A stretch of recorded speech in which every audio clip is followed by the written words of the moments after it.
हाँ तो बच्चों, आज मैं आप लोगों को हिंदी व्याकरण पढ़ाने जा रहा हूँ। हिंदी व्याकरण का जो मुख्य भाग है वो है अव्यय। और अव्यय की जो शुरुआत है वो इस तरह से है। अव्यय के मुख्यतः 4 प्रकार होते हैं, जिसमें पहला प्रकार होता है क्रिया विशेषण अव्यय। क्रिया विशेषण अव्यय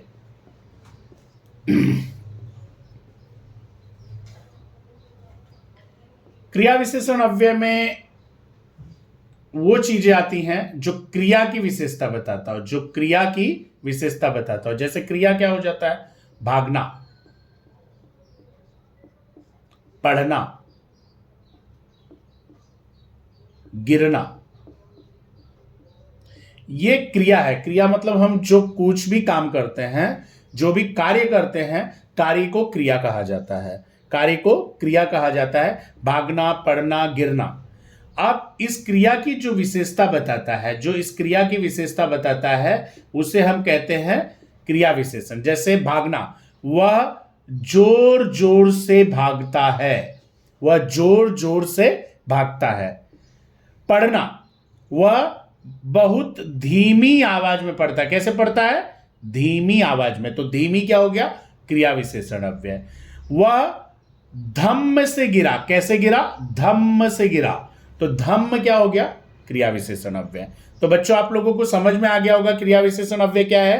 क्रिया विशेषण अव्यय का मतलब होता है वो शब्द जो क्रिया की विशेषता बताता हो, उसे हम क्रिया विशेषण अव्यय कहते हैं। जैसे क्रिया भागना, पढ़ना, गिरना, विशेषण उसका जोर, धीमी, धम्म।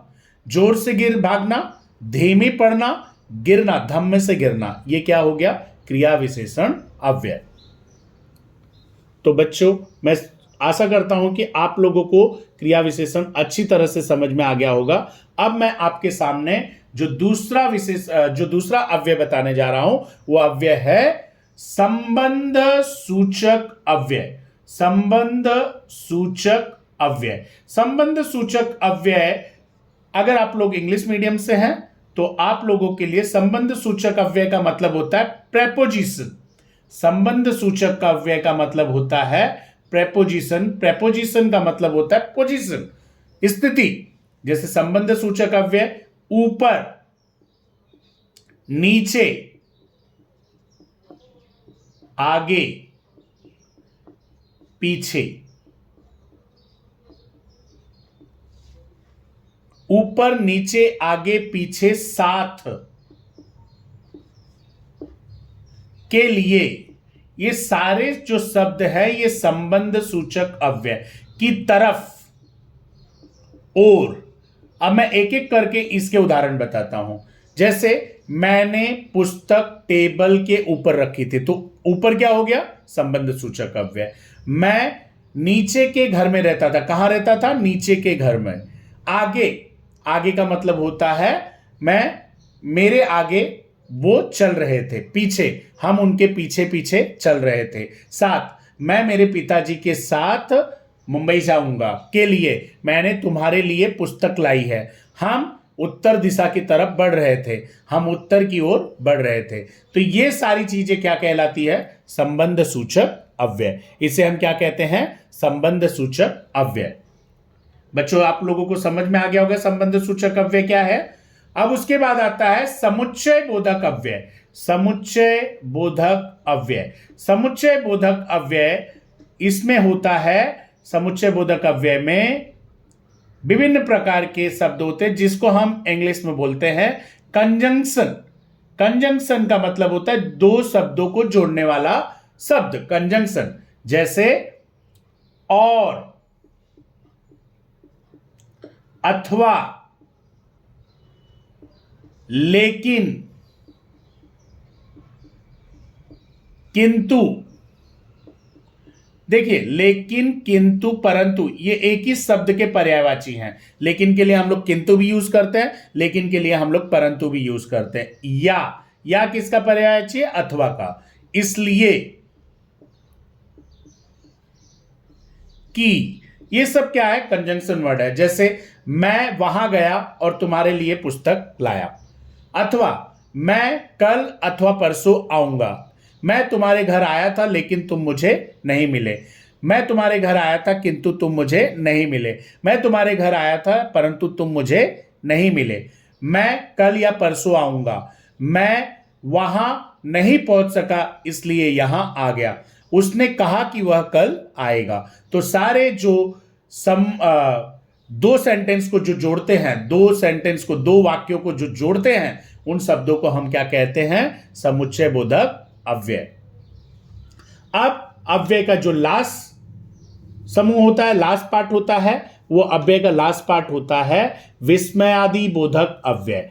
लास्ट पार्ट होता है विस्मयादि बोधक अव्यय। विस्मयादि बोधक अव्यय का मतलब क्या होता है? जहां पे हम विस्मय प्रकट करते हैं, जहां पे हम विस्मय प्रकट करते हैं, उसको हम क्या कहते हैं? विस्मयादि बोधक अव्यय। जहां पे हम अपनी फीलिंग्स प्रकट करते हैं, अपने विस्मय को प्रकट करते हैं, अपने अंदर की चीजों को प्रकट करते हैं। जैसे हम बहुत खुश होते हैं, जैसे हम कभी खुश होते हैं तो हम लोग बोलते हैं आ। हम अगर कभी कुछ दुखी हो जाते हैं तो ओ इस शब्द का यूज करते हैं। अरे, अगर हम आश्चर्यचकित हो जाते हैं तो क्या लिखते हैं? बाप रे।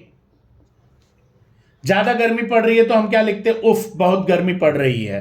तो ये सारे शब्द क्या होते हैं? विस्मयादि बोधक प्रकट करते हैं। इसके लिए इसे हम विस्मयादि बोधक अव्यय कहते हैं। जैसे आ, कितना अच्छा दृश्य है। ओ, कितना अच्छा दृश्य है। अरे, तुम इतने दिन से कहां थे।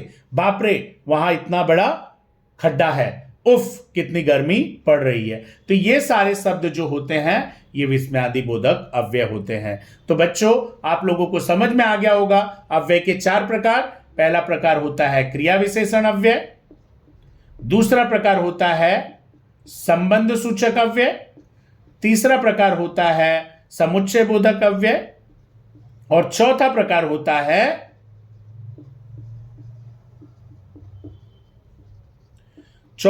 होता है विस्मयादि बोधक अव्यय, समुच्चय बोधक अव्यय।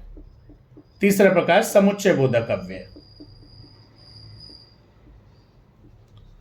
और चौथा और अंतिम प्रकार होता है विस्मयादि बोधक अव्यय। विस्मयादि बोधक अव्यय। तो बच्चों, अगर आप लोग इतनी समझ रख लो और इस वीडियो को ध्यान से समझ लो तो आपके इम्तिहान में, आपके एग्जाम में आपके 2 नंबर एकदम फिक्स हैं।